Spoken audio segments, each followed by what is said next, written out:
एक छोटे से गांव में किशन नाम का गरीब और अनाथ लकड़हारा रहता था।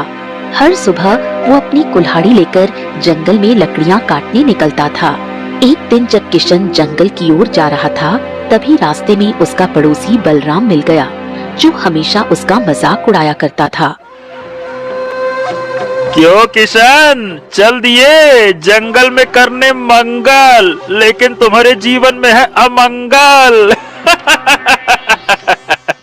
अरे भाई, तेरी किस्मत में सिर्फ गरीबी लिखी है, गरीबी। मैं तो अभी भी कहता हूँ, अगर तुम मेरे साथ आओ तो तुम्हारी किस्मत बदल जाएगी, नहीं तो जीवन भर ऐसे ही कुल्हाड़ी लेकर घूमते रह जाओगे बेटा। ऐसा है, तुम चाहे मेरी गरीबी का जितना भी मजाक उड़ा लो बलराम, लेकिन मैं तुम्हारे साथ तो बिल्कुल काम नहीं करूंगा। अरे मैं जानता हूं कि तुम क्या करते हो, एक नंबर के चोर हो, चोर जो दूसरे गांवों में चोरी करके अपना पेट पालते हो। तो क्या हो गया? हाँ, मैं हूँ चोर, इसमें कौन सी बुरी बात है? मैं धनवानों की तरह जीता हूँ बेटा, आज तक कभी पकड़ा नहीं गया और ना पकड़ा जाऊंगा। और देख, जब मेरे काम से मेरी पत्नी को कोई ऐतराज नहीं है, तो तुझे क्यों जलन हो रही है? नहीं तो मेरी पत्नी साहूकारों की पत्नी की तरह बड़े शान से रहती है, तेरे जैसे फटीचर नहीं है वो। ऐसा है बलराम, मुझे चाहिए सिर्फ अपनी मेहनत का धन, दूसरों का चुराया हुआ नहीं। इसीलिए मैं तुम्हारे साथ कभी भी शामिल नहीं होऊंगा, बस। इतना कहकर किशन वहां से चला गया और जंगल में लकड़ियां काटने लगा। कुछ देर बाद बलराम दोबारा वहीं आ गया।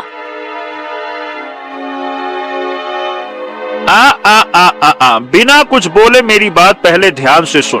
देख, मैं तेरे पास आखिरी बार आया हूँ, इसके बाद मैं नहीं आऊंगा। सोच ले, अभी तक तेरी शादी भी नहीं हुई है, क्योंकि तू बहुत गरीब है। गांव में कोई बाप नहीं है जो तुझे अपनी लड़की देगा। अरे कोई लड़की तुझसे शादी करना ही नहीं चाहती, इतना फटीचर है तू। तेरा कोई मित्र भी नहीं है, क्योंकि गरीबों से कोई दोस्ती नहीं करता। अब बता, तेरी क्या हैसियत है? ऐसा है बलराम, भले ही मुझे सारा जीवन अकेले बिताना पड़े, लेकिन मैं अपनी ईमानदारी नहीं बेचूंगा। मैं मेहनत और सच्चाई से ही काम करूंगा, चोरी नहीं करूंगा, बस। बलराम क्रोधित होकर वहां से चला गया। अपनी लकड़ियां काटता रहा और शाम तक उन्हें बाजार में बेचने चला गया।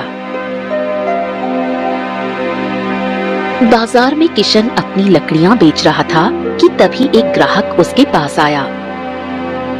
अब देखो भाई किशन, मुझे तो चाहिए अच्छी गुणवत्ता की लकड़ी जो कि जंगल की गहराई में मिलती है, लेकिन क्या करें, कोई लकड़हारा वहां जाने की हिम्मत ही नहीं करता। ये बताओ, क्या तुम मेरे लिए वहां से लकड़ी काट कर लाओगे? देखो, मैं तुम्हें मुंह मांगी कीमत दूंगा, सोच लो। देखिए भैया, बस मेरी मेहनत की सही कीमत दे दीजिएगा, मुंह मांगी नहीं चाहिए, मेरे लिए वो काफी है। ठीक है, जैसा आप चाहते हैं वैसा ही होगा। मैं कल ही जंगल की गहराई में जाकर लकड़ी काट कर ले आऊंगा। ठीक है। ग्राहक खुश होकर चला गया।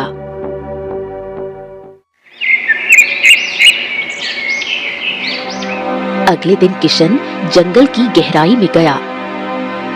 वो लकड़ियां काट ही रहा था कि तभी उसकी नजर एक सुंदर तालाब पर पड़ी। यही वो तालाब है जिसके बारे में कहा जाता है कि ये अच्छे लोगों की रक्षा करता है और बुरी शक्तियों को नष्ट कर देता है। उसी समय तालाब के ऊपर से एक चील उड़ती हुई गुजरी। वो अचानक एक नुकीले बबूल के पेड़ से टकराई और घायल होकर नीचे गिर पड़ी। अरे बाप रे बाप, ये चील तो बुरी तरह से घायल हो गई है। ओहो, इसके शरीर से तो बहुत खून बह रहा है। अरे अगर इसका इलाज न किया गया तो ये बेचारी तो मर जाएगी। लेकिन नहीं, मैं अपनी आंखों के सामने किसी भी प्राणी को मरते हुए नहीं देख सकता। रुक जाओ, मैं किशन ने घायल चील को उठाया और अपने गांव की ओर चल पड़ा। गांव की सीमा पर पहुंचते ही मुखिया मिल गया। अरे किशन, अरे भाई, ये तेरे हाथों में घायल चील क्या कर रही है? अरे एक बार देख तो सही, तेरा पूरा हाथ खून से लाल हो चुका है। क्या चक्कर है ये? मुखिया जी, बात यह है कि ये चील जंगल के पवित्र तालाब के पास बबूल के पेड़ से टकरा गई थी। मैंने देखा और इसे उठा लाया ताकि इसका इलाज कर सकूं। अरे अरे वो तो पवित्र तालाब है, न जाने ये कैसी चील है। क्या पता ये कोई राक्षसी या पिशाचिनी हो। ए भैया, तू इसको छोड़ दे, अरे मर जाने दे। हाँ, छोड़ इसको। क्या? नहीं नहीं नहीं नहीं नहीं मुखिया जी, मैं मानता हूं कि वो तालाब पवित्र है, पर मैंने अपनी आंखों से देखा है ये चील केवल बबूल के पेड़ से टकराई थी। मैं नहीं मानता कि ये कोई राक्षसी या पिशाचनी होगी। नहीं नहीं नहीं नहीं नहीं। इतना कहकर किशन घायल चील को अपने घर ले आया और उसकी सेवा करने लगा। दिनों में चील स्वस्थ हो गई। जब किशन लकड़ियां काटने के लिए जा रहा था तो वही चील उड़ती हुई आई और उसके कंधे पर बैठ गई। अब अच्छा लग रहा है ना? एकदम स्वस्थ हो गई हो। चलो, तुम्हें तुम्हारे जंगल छोड़ आता हूँ। चलो। रास्ते में बलराम फिर मिल गया। ओहो, हाथ में कुल्हाड़ी, कंधे पर चील, कहाँ चल दिए फटीचर जी? अब कोई मनुष्य तो तुझसे दोस्ती करता नहीं। अब चील, कौवे और गिद्ध ही तुम्हारे मित्र बन गए हैं, है ना?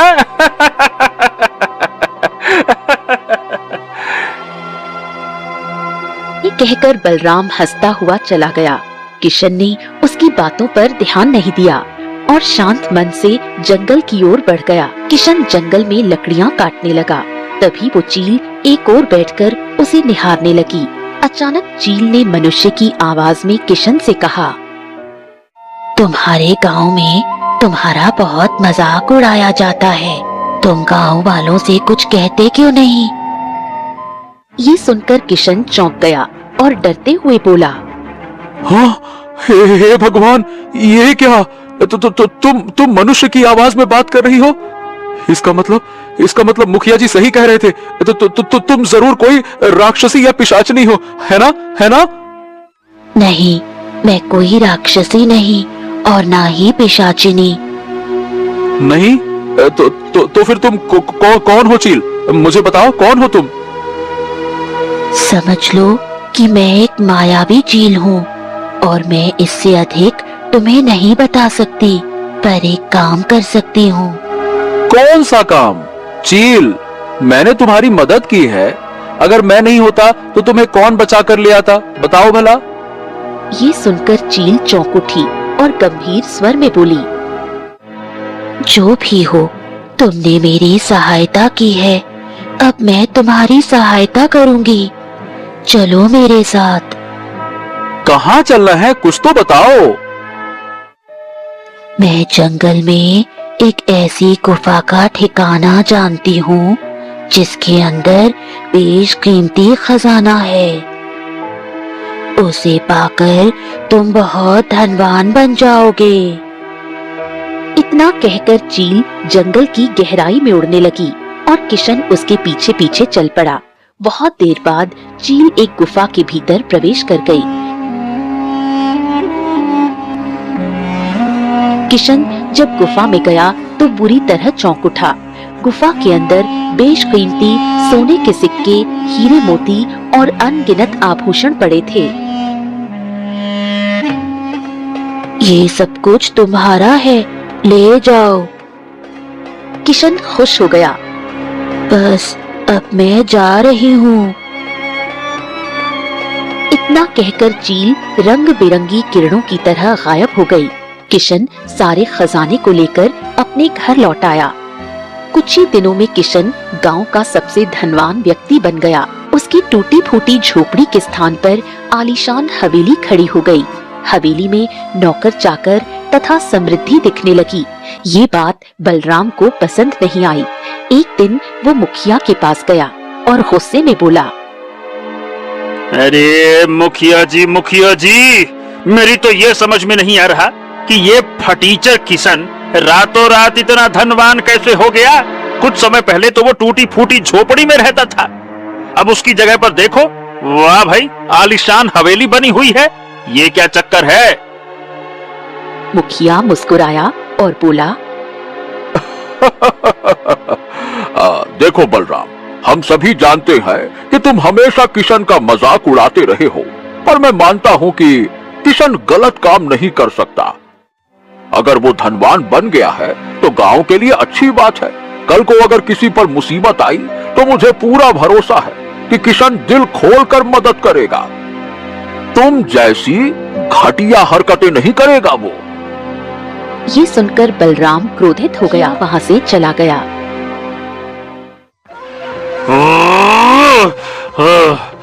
अगर मैंने कुछ नहीं किया तो जल्द ही सब गांव वाले मुझे अपमानित करेंगे और किशन को जमींदार जैसा सम्मान मिलेगा। मुझे किशन पर नजर रखनी होगी। आज रात मैं उसकी हवेली में चोरी करूंगा। सोचा था कि गांव में कभी चोरी नहीं करूंगा, पर अब तो मजबूरी है, करना पड़ेगा और मैं करूंगा।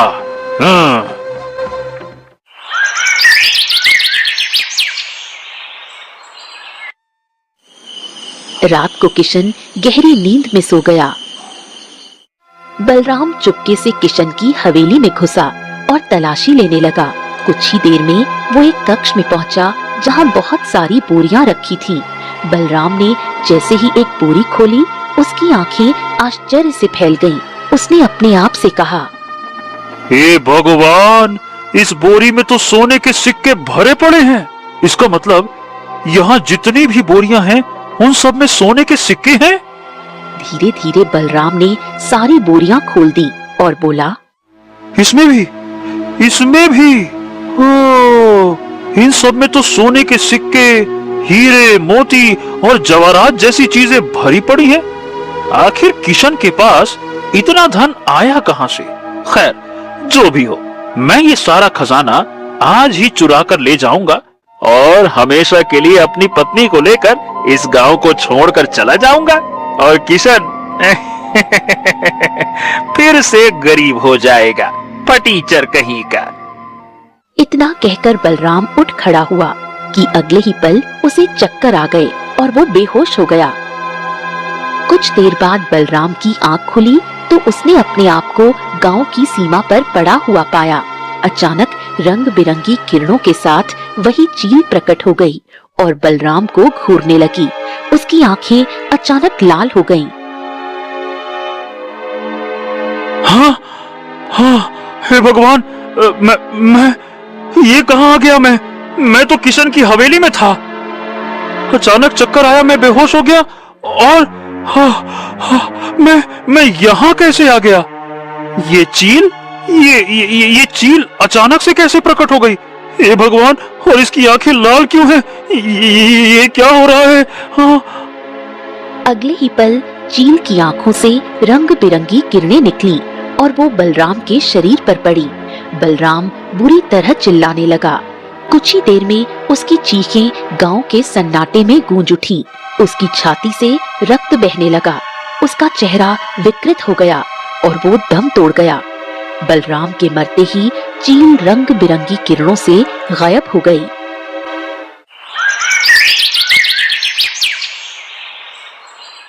अगली सुबह गांव की सीमा पर भीड़ जमा थी। मुखिया बलराम की लाश देखकर खड़ा था। तभी एक गांव वाला मुखिया की ओर देखकर बोला, हाँ, ये बलराम की हत्या किसने की होगी मुखिया जी? अब देखो, ऐसा है, बलराम के बारे में मशहूर था कि वो एक छोटा मोटा चोर है जो दूसरे गांवों से चोरी कर लाता था। हो सकता है कि कोई उसका पीछा करते करते यहाँ तक आया हो और उसे मार दिया हो। अब भाई, जो गलत काम करता है परिणाम भी तो वैसे ही होगा ना। वहाँ खड़ा एक व्यक्ति धीरे धीरे बलराम की लाश के पास आया और गौर से देखा। लेकिन मुखिया जी, देखिए जरा, इसके शरीर पर कोई चोट के निशान तो नहीं है, और देखिए उसका चेहरा इतना भयानक कैसे हो गया? ऐसा लग रहा है जैसे किसी डायन या पिशाचनी ने मारा हो। ये सुनकर गांव वाले भयभीत हो गए और मुखिया की आंखों में चिंता की लहर दौड़ गई। मुखिया ने उस व्यक्ति की ओर देखा और कहा, देखो भाई, पता नहीं, हम तो कुछ कह नहीं सकते। मुझे इतना पता है कि कल ही ये किशन को बुरा भला बोल रहा था। ये सुनकर गांव वाला चौंक गया। कहीं ऐसा तो नहीं कि किशन की हवेली में चोरी करने गया था तो किशन ने ही उसे मार दिया हो, क्या कहते हैं? तभी किशन वहां आ पहुंचा। किशन को सारी घटना बताई। मुखिया जी, बलराम ना मुझसे अंदर ही अंदर जलता था। वैसे तो मैं भी बलराम को पसंद नहीं करता था, पर मैंने उसकी हत्या नहीं की है। मैं किसी की हत्या नहीं कर सकता। अब हाँ किशन, हमें तुम पर भरोसा है, पर हम बस यही सब सोच विचार रहे थे कि ये हुआ कैसे। किशन ने देखा कि बलराम की मुट्ठी बंद है। वो बलराम के पास गया और उसकी मुट्ठी खोली। मुट्ठी के अंदर एक सोने का सिक्का दबा हुआ था। किशन बुरी तरह चौंक गया। वो वही प्राचीन सोने का सिक्का था जो उसने गुफा में पाया था। किशन ने वो सिक्का उठा लिया। कुछ देर बाद बलराम का अंतिम संस्कार कर दिया गया और उसकी पत्नी पूरी तरह बिलख बिलख कर रो रही थी।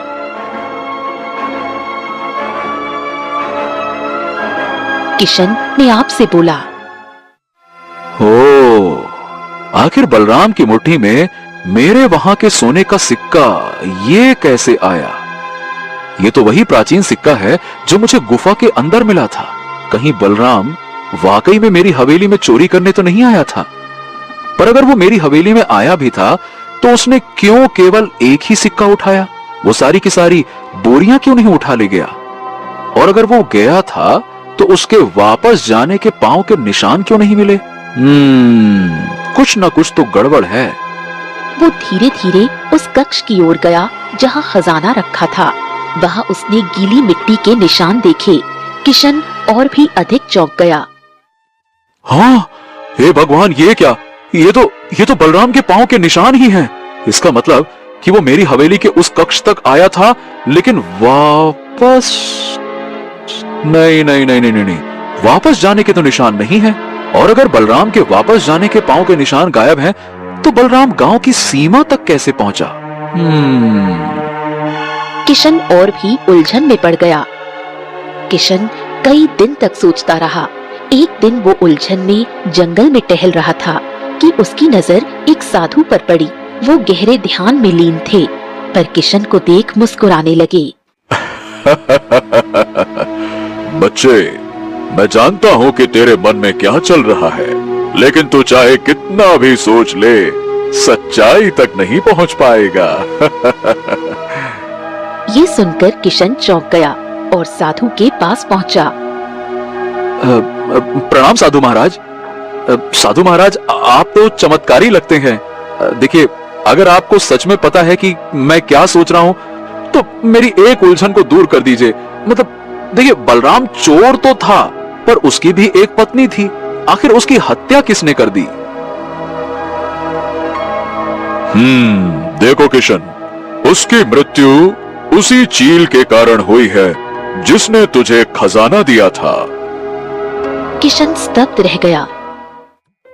क्या क्या क्या बात कर रहे हैं? ऐसा कैसे हो सकता है? वो तो एक मायावी चील है। मैंने उसकी मदद की थी, उसने मेरी मदद की। फिर उस चील ने बलराम की हत्या क्यों की? बलराम को क्यों मारा? क्योंकि बलराम तेरे घर में चोरी करने के लिए आया था। जैसे ही उसने तेरे खजाने की बोरी खोली, सोने के सिक्के देखकर उसकी आंखें फटी की फटी रह गई। उसने एक सोने का सिक्का उठाया और बाकी की बोरियां भी खोल दी। वो सब कुछ वहां से निकालने की योजना बना ही रहा था कि उसी समय चील ने उसका अपहरण कर लिया और गांव की सीमा पर ले जाकर उसे फेंक दिया। किशन भय से पीछे हट गया। क्या मतलब साधु महाराज? वो तो एक पक्षी है और आप कह रहे हैं कि उसने? वो कोई साधारण चील नहीं है, वो एक श्रापित चील है। श्रापित चील। श्रापित चील? आपका मतलब क्या है? जिस खजाने को उसने तुझे दिया, वो उसकी रक्षक भी है। उसने तुझे अपनी मर्जी से वो धन दिया था, इसीलिए तू उसे खर्च कर सकता है। लेकिन अगर कोई और उस खजाने को छुएगा, तो वही चील उसकी मृत्यु का कारण बनेगी। ये खजाना उसी के संरक्षण में है और इसका प्रयोग केवल वही कर सकता है जिसे वो स्वयं चुनती है। किशन स्तब्ध और भयभीत होकर साधु को देखने लगा। हो, आप उसे कैसे जानते हैं साधु महाराज? और ये चील है कौन? ये बात बहुत समय पहले की है। वो चील भी एक मनुष्य थी। इस राज्य की राजकुमारी सुलेखा। राजकुमारी सुलेखा? वही राजकुमारी सुलेखा जो अपने खजाने से बहुत प्यार करती थी। उसके पिता का कोई पुत्र नहीं था, इसीलिए पिता की मृत्यु के बाद उसने सारा राज्य संभाला। परंतु वो बहुत क्रूर थी, उसे गरीबों से घृणा थी। वो कभी किसी की मदद नहीं करती थी।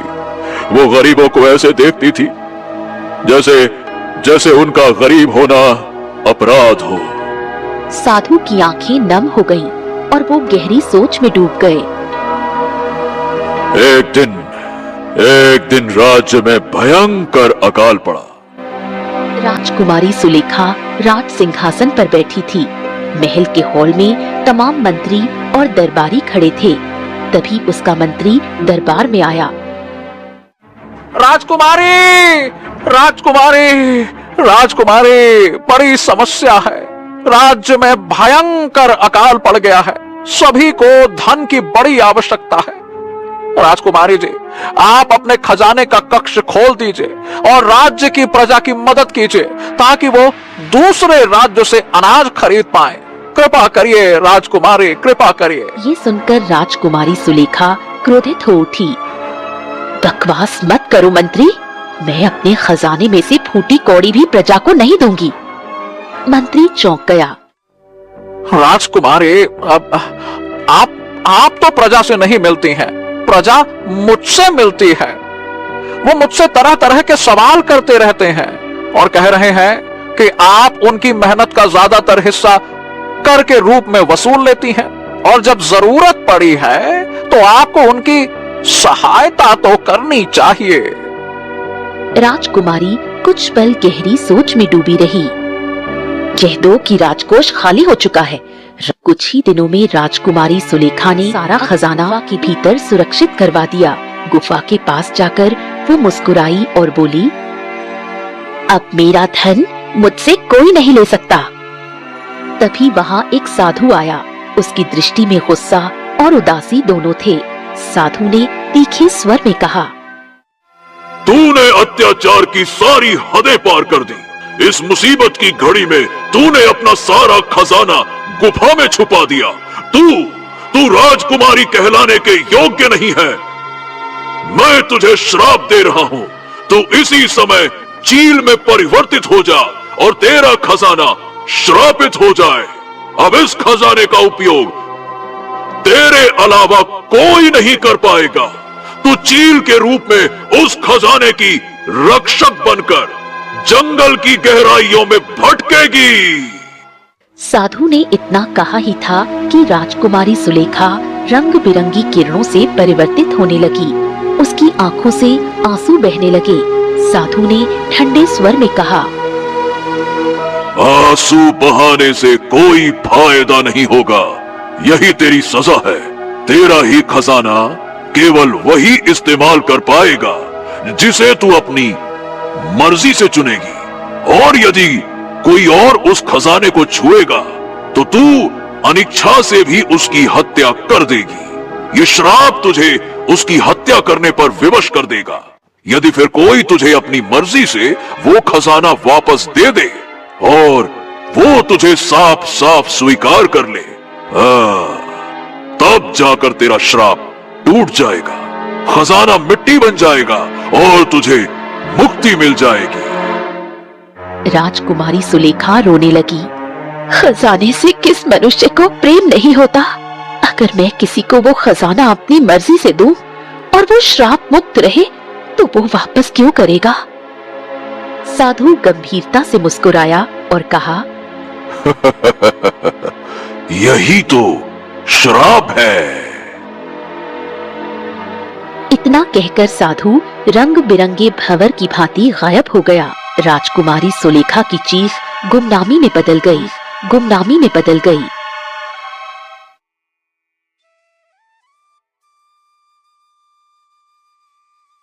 हाँ, तो किशन, यदि तुम ये खजाना वापस उसी गुफा में रख दोगे तो राजकुमारी सुलेखा को मुक्ति मिल जाएगी और वो खजाना मिट्टी बन जाएगा। अन्यथा कोई और उस खजाने का प्रयोग करेगा तो वो भी मारा जाएगा और राजकुमारी ना चाहते हुए भी अपनी अनिच्छा से उसे मारने पर विवश होंगी। किशन की आंखों में आंसू थे।